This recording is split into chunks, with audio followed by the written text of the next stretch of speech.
Hola a totes i tots! Sigueu benvinguts a Orienta't, el teu canal d'orientació educativa. Jo sóc Luis Fallos, orientador educatiu a la Comunitat Valenciana. Comencem!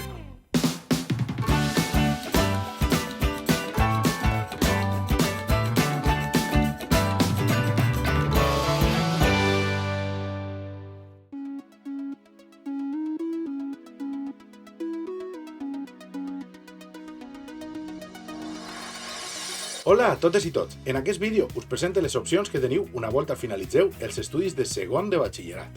Però abans de valorar diferents opcions, hem d'esmentar les condicions que ens faran obtindre o no el títol de batxillerat, atès que serà necessari per a prendre una decisió o una altra.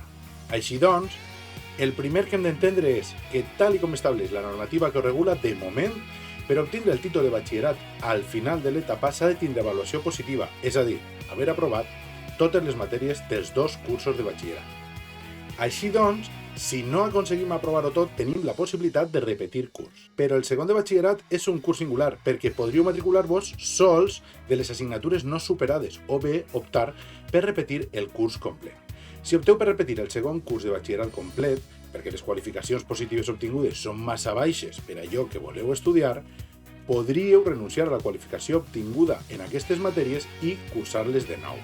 Tot i que teniu també, si fora el vostre cas, la possibilitat de fer un canvi d'itinerari o de modalitat al repetir curs.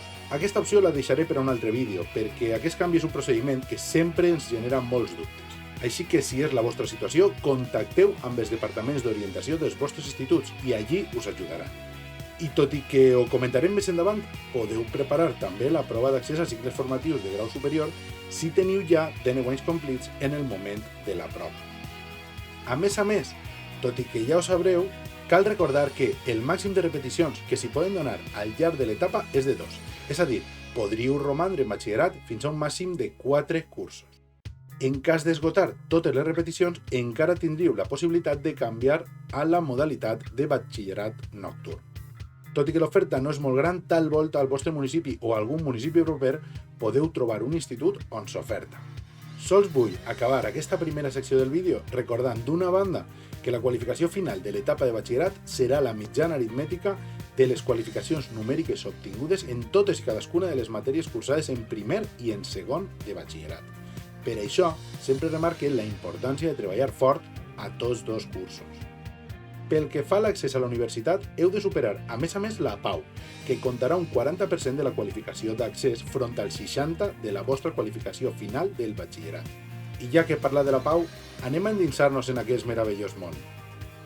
El primer que espere que totes i tots tingueu clar és quin títol o grau universitari us agradaria fer una volta finalitzeu el batxillerat. Si encara no ho teniu clar, us deixaré a la descripció del vídeo un genial interactiu de recursos per a l'orientació acadèmica que va preparar la Conselleria d'Educació, Cultura i Esport per afavorir la tria de decisions.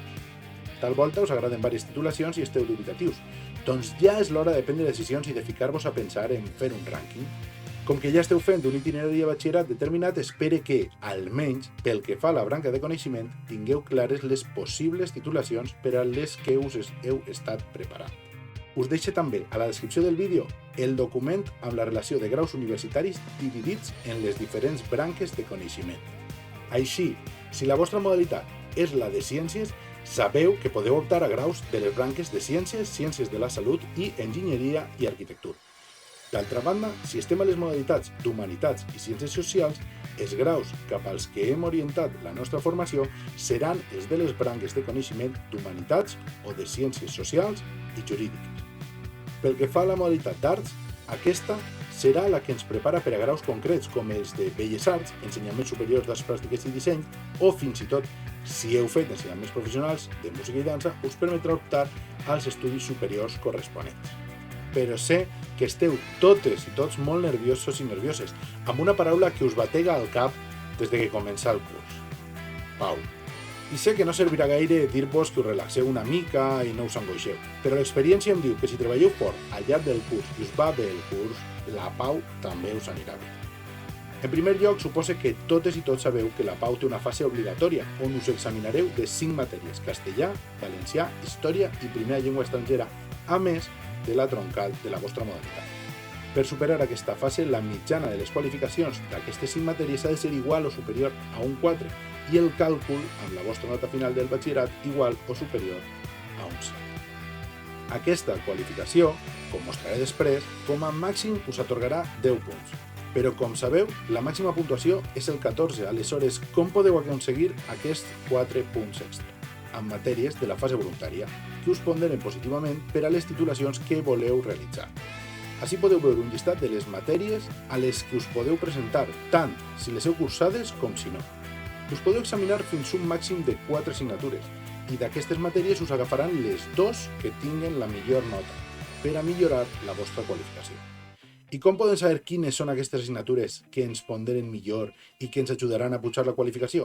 Doncs a la descripció us deixo l'enllaç de les ponderacions d'enguany. Com que és una de les qüestions més importants que em pregunten any darrere any, us vull presentar com és la taula de ponderacions. A la columna de l'esquerra tenim els graus universitaris que hi ha a les universitats públiques de la Comunitat Valenciana. Ahí trobareu no sols les titulacions, sinó, entre parèntesis, els acrònims de les universitats on s'imparteixen. Així que el primer que heu de fer és buscar els graus que us interessen. En la segona columna trobem l'abreviatura de la branca de coneixement a la que pertany cadascú dels graus. Com veieu, és senzill, perquè estan ordenats per branques. I les següents columnes pertanyen a cadascuna de les assignatures que podeu triar a la fase voluntària de la PAU. Si us fixeu, a les caselles internes podeu veure 3 possibilitats, que estiguen en blanc, que pose 0,1 o que pose 0,2.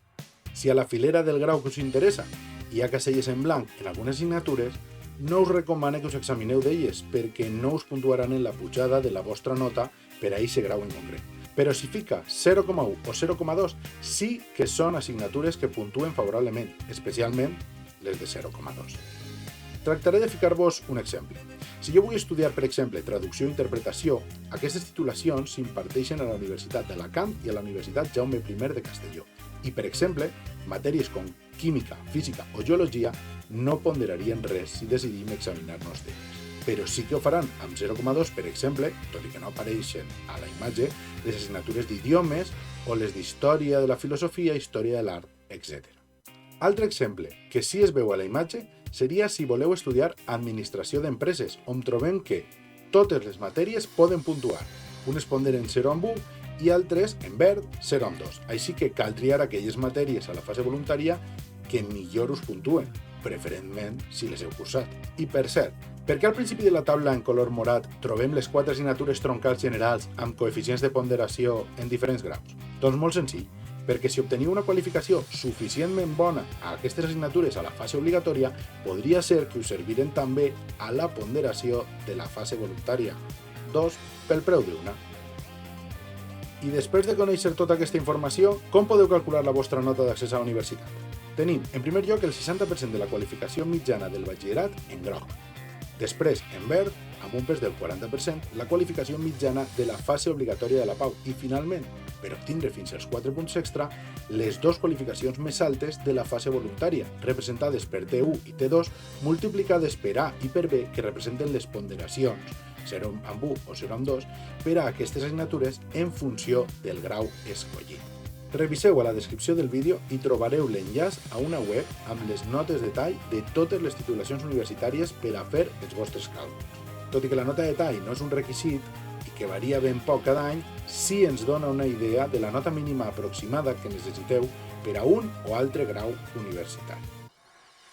Per a obtindre la resta d'informació al respecte de les PAU, us convido a revisar la pàgina de la Conselleria d'Educació que veieu ací apuntada i que també podeu trobar a la descripció del vídeo. A més, us deixo enllaços de vídeos molt interessants per a la tria dels graus universitaris i enllaços a les webs de les universitats públiques a la nostra comunitat.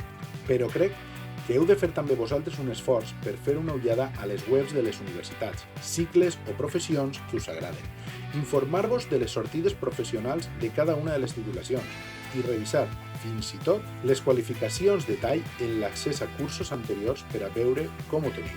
I a continuació, anem a deixar de banda el tema dels graus universitaris i anem a revisar altres opcions una volta finalitzat el batxillerat. Si l'opció dels graus universitaris i d'anar a la universitat no és la que ens interessa, una volta acabem el batxillerat podem prosseguir estudis de caire superior cursant cicles formatius de grau superior. Aquesta formació ens permetrà adquirir competències professionals d'un àmbit concret i decidir, una volta finalitzada l'etapa, incorporar-nos al món laboral o també l'accés per una altra via als graus universitaris. A cicles de grau superior podeu accedir a la vostra nota mitjana de batxillerat o a través de les proves d'accés si teniu de 9 anys i veieu que esteu tenint sèries dificultats per obtindre el títol. Però si voleu informació més acurada, el millor que podeu fer és anar a veure el vídeo sobre admissió a formació professional, on trobareu descrits els requisits, les formes d'accés, les quotes de places per a cada ensenyament, etc.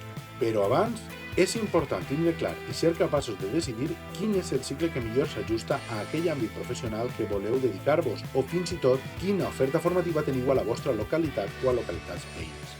Per això, us deixo a la descripció també una sèrie de recursos i enllaços on podeu trobar informació d'aquest tipus. Malgrat la informació que us deixe, si necessiteu més, sempre us dic que els vostres orientadors o orientadores dels vostres centres educatius segur que estan al corrent de la vostra oferta formativa més pròxima o adequada. Per això, us convide a acostar-vos fins a elles o ells per a consultar-los. Finalment, em queda parlar breument de l'accés al món laboral. Com que sou majors de 16 anys, la llei us permet incorporar-vos al món laboral. El que us recomane és que, si aquesta és la vostra opció, s'inscriviu com a sol·licitants de feina a l'Oficina del Servei Valencià d'Ocupació i Formació, Labora. Tanmateix, també podeu preparar l'accés per als cossos i forces de seguretat de l'Estat, Policia Local, Policia Nacional, Guàrdia Civil, Exèrcit, etc. I fins i tot podeu preparar oposicions a cossos de l'administració on el requisit mínim és el títol de batxiller. Tot i que la meva recomanació com a orientador sempre passa perquè continueu formant-vos al màxim per a poder optar així a feines de millor qualificació professional en el futur o tindre més opcions professionals. I si no teniu clara quina és la vostra preferència, universitat, cicles formatius, treball o oposicions, sols us puc animar a parlar amb les vostres tutores o tutors i acostar-vos als vostres departaments d'orientació per a que us ajuden a triar o esbrinar allò que millor s'adapta a vosaltres o allò que podeu dur endavant. Però crec que heu de fer també vosaltres un esforç per fer una ullada a les webs de les universitats, de cicles, de professions que us poden agradar, informant-vos de les diferents sortides professionals de cadascuna de les titulacions. Hem de ser realistes i per això hem de prendre ja les decisions per nosaltres mateixos, no per el que ens diguen pares, mares, professors, etc. Heu d'estudiar allò que vulgueu dins de les vostres possibilitats, que ningú trie per vosaltres. Amb tot, espere que trieu allò que millor us puga anar. I fins ací, aquest vídeo d'orientació acadèmica per a alumnat que està cursant segon de batxillerat. Si teniu dubtes, no deixeu de preguntar a les vostres tutores, tutors i als departaments d'orientació acadèmica i professional dels vostres instituts. I fins i tot si voleu deixar-me els vostres dubtes o valoracions a la secció de comentaris d'aquest mateix vídeo, tractaré de contestar-los tan aviat com ens siga possible. Recordeu que també em podeu trobar a Instagram com a Canal Orientat i a Twitter en @canalorientat. Espero que us hagi sigut útil i que, si us ha agradat, us subscriviu al canal. Moltes gràcies a totes i tots i fins el proper vídeo.